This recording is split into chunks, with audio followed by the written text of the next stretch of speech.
can the market digest the simultaneous issuance of treasuries, corporate credit, and equities, especially when valuations are this elevated?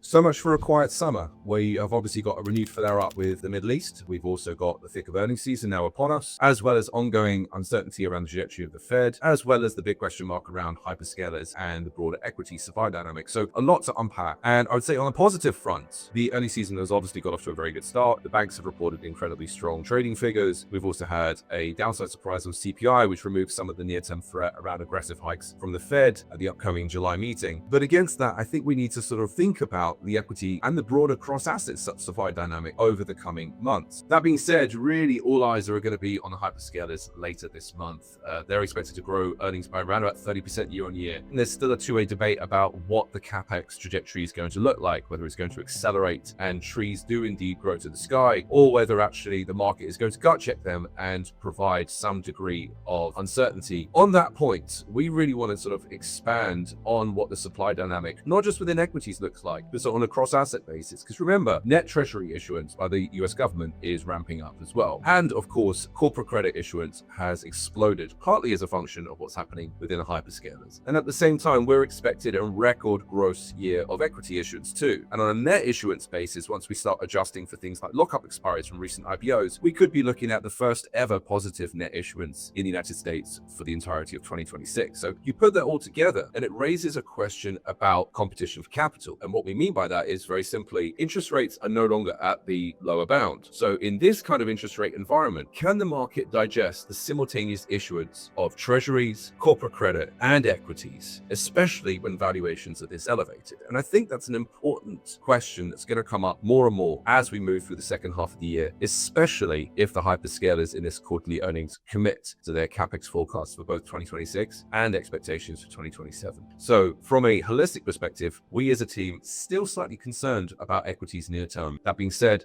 our market timing framework is still exercising a degree of caution, not as much as it was, but for now, bets still remain relatively cautious on equities through the summer.